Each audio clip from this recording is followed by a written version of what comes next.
good morning to all of you. First of all, I myself, Chironjib Bora, welcome you all the Global Edu-Conclave 2021, which is organized by the International Institute of Organized Research, India and Center for Smart Modern Construction, Western Sydney University, Australia. As a keynote speaker, I am sharing with you an important topic, that is women empowerment and their role in terms of social upliftment. In contemporary time, the study of women and of the women-related problems and issues has become one of the most significant and attractive studies to the present scholars in social science. The Indian woman, as historical and social evidences tell us, has always been in a subordinate position to men. Empowerment can be defined as a multi-dimensional social process that helps people gain control over their own lives. It is a process that fosters power in people for use in their own lives, their communities, and in their society by acting on issues that they define as important. This means control over material assets, intellectual resources, and ideology. Importantly, it involves at the psychological level women's ability to assert themselves, and this is constructed by the gender rules assigned to her, especially in a culture which resists change like India. In 1995, UNDP report was devoted to women empowerment, and it declared, if human development is not endangered, it is endangered, a declaration which almost became a leitmotif for further development measuring and policy planning.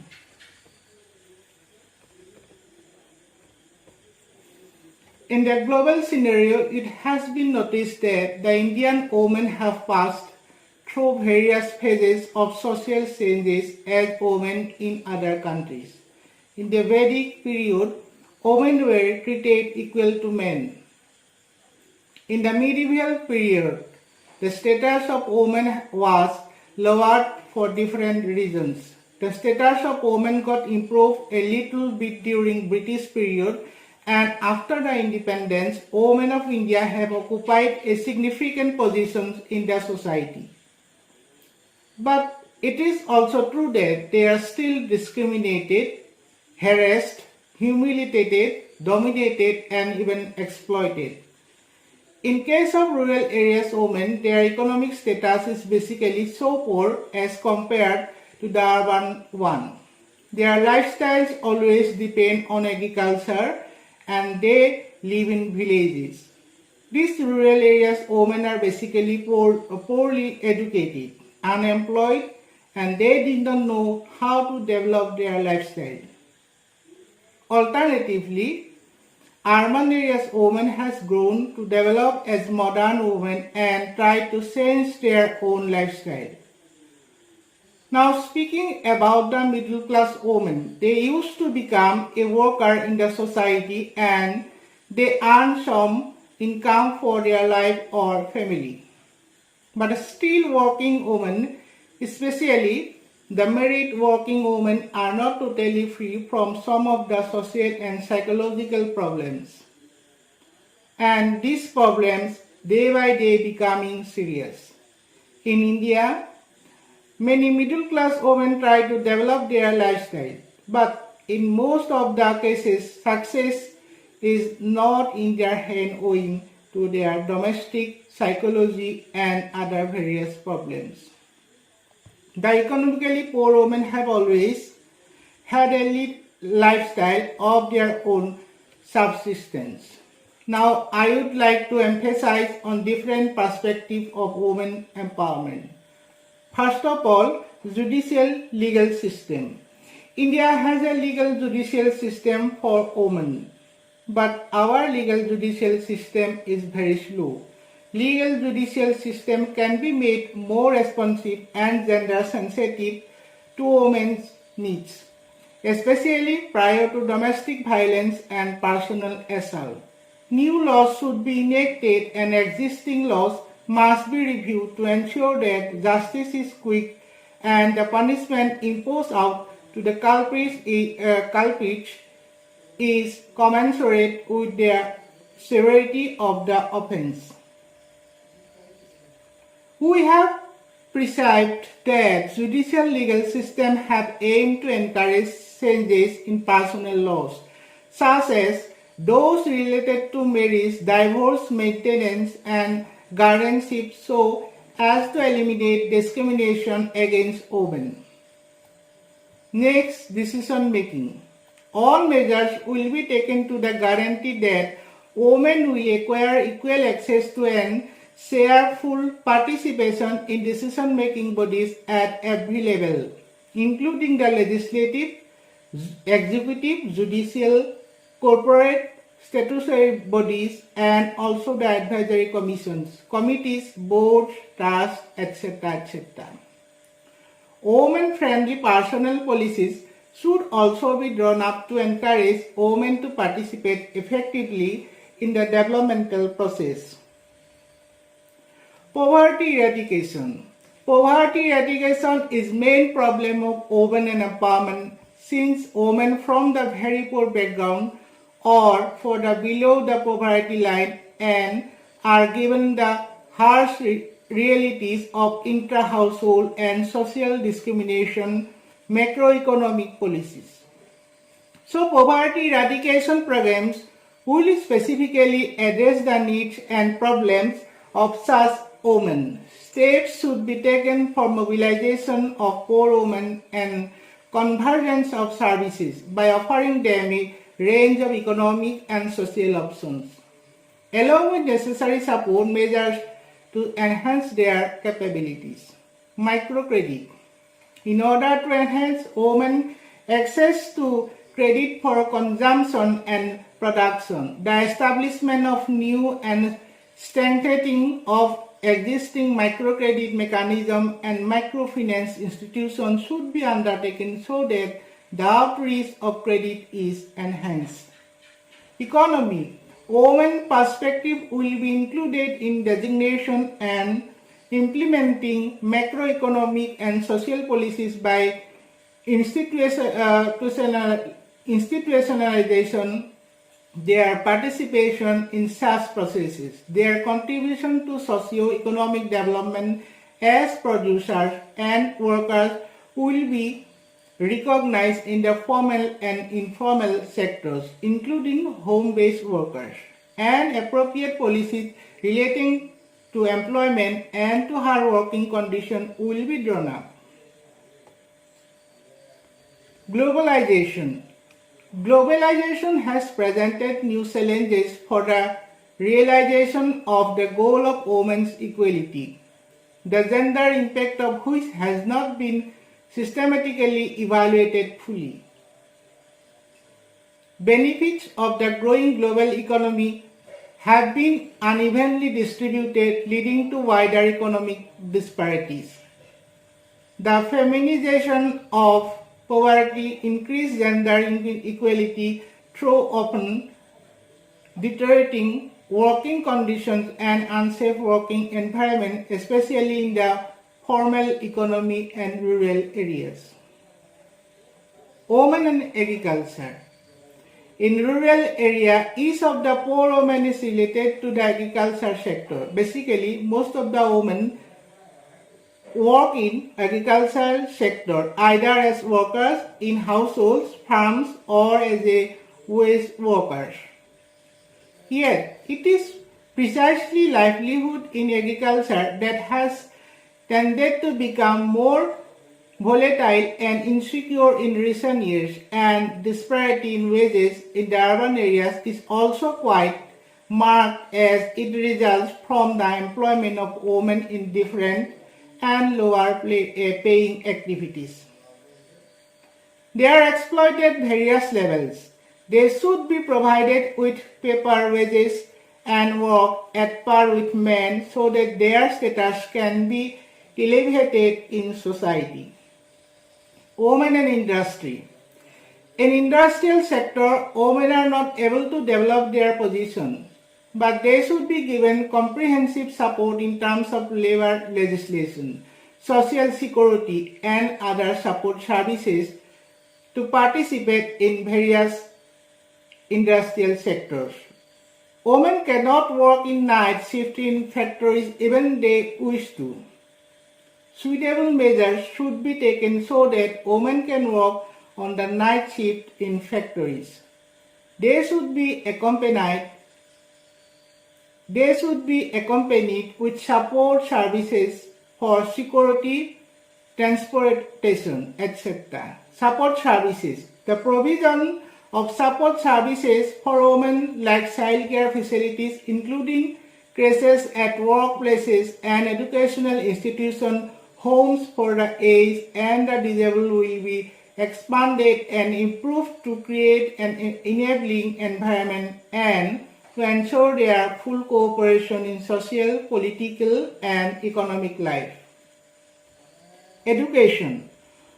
Women's education is extremely important as it is their human right and required for the flourishing many of their capacities. Sectorial time targets in existing policies, gender-sensitive curriculum should be developed at all levels of the educational systems in order to address sex stereotyping as one of the causes of the gender discrimination. Health. Measures will be adopted that take into account the reproductive rights of women to enable them to exercise informed choices. Their vulnerability to sexual and health problems together with endemic infectious and communicable diseases such as malaria, TB, and waterborne disease, as well as hypertension and cardiopulmonary diseases. Nutrition. Fundamentally, women face all the three nutritional critical stages like infancy and childhood, adolescence, and reproductive phase. Focused attention should be paid to meet the nutritional needs of women at all the stages of the life cycle.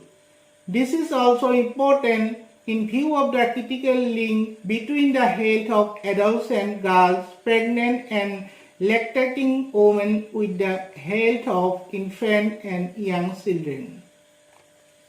Environment. Women will be involved and their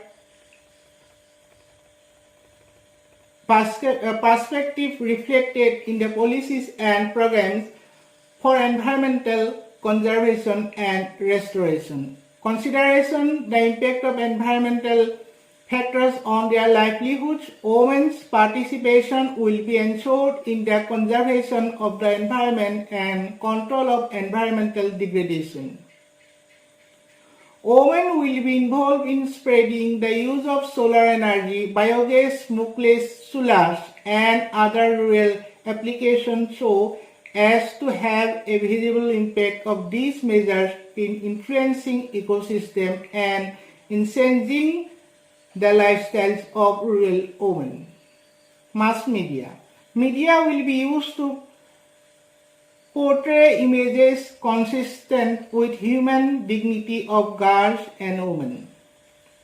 The media should encourage the development in codes of conduct, professional guidelines, and other self-regulatory mechanisms to remove gender stereotypes and promote balanced portrayals of women and men. Political status. The Women Reservation Policy Bill is, however, a very sad story as it is repeatedly being scuttled in Parliament. In the Panchayati Raj system, however, women have been given representation as a sign of political empowerment. There are many elected women representatives at the village council level. However, their power is restrictive, as it the man who wield all the authority. All this shows that the process of gender equality and women's empowerment still has a long way to go and may even have become more difficult in the recent years. The Constitution of India grants equality to women in various fields of life. Yet a large number of women are either poorly equipped or not in a position to propel themselves out of their traditionally unsatisfactory socio-economic conditions. They are poor, uneducated, and insufficiently trained. In statistics, so we see that the male to female ratio is very high in states like UP, that means Uttar Pradesh, Madhya Pradesh, Punjab, etc. etc. Domestic violence is also widespread and is also associated with dowry. Currently, Ministry of Women and Child Development, Government of India have come with various schemes, programs, scholarship for women empowerment.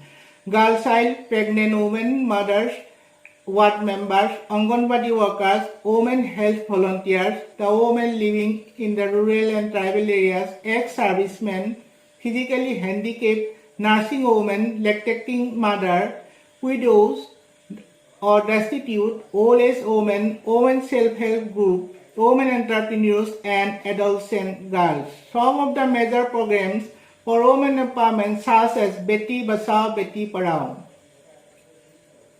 One-Stop Center Scheme, Women Helpline Scheme, Ujjwala, that means a comprehensive scheme for prevention of trafficking and rescue, rehabilitation and reintegration of victims of trafficking and commercial sexual exploitation. Working Women Hostel, Swadhar Grace Scheme, Nari Shakti Puraskar, Mahila Shakti Kendras, Mahila Police Volunteers, Nirbhaya Rashtriya Mahila Post, etc. etc. This scheme provides assistance for education, training, financial assistance, care, subsidy on the loan, scholarship, nutrition, self-employment, and other facilities. The prime goal is for empowerment, development, protection, and welfare of women and child. Empowerment is now increasingly seen as a process by which the ones without power gain greater control over their lives. This means control over material assets, intellectual resources, and ideology. It involves power to power with and power within. Some define empowerment as a process of awareness and conscientization of capacity building leading to transformative action. This involves ability to get what one wants and to influence others on our concerns. With reference to women, the power relation that has to be involved includes their lives in multiple levels: family, community, market, and the state. Importantly, it involves at the psychological level women's ability to assert themselves, and this is constructed by the gender rules assigned to her, especially in culture which resist change like India. With these words, I once again congratulate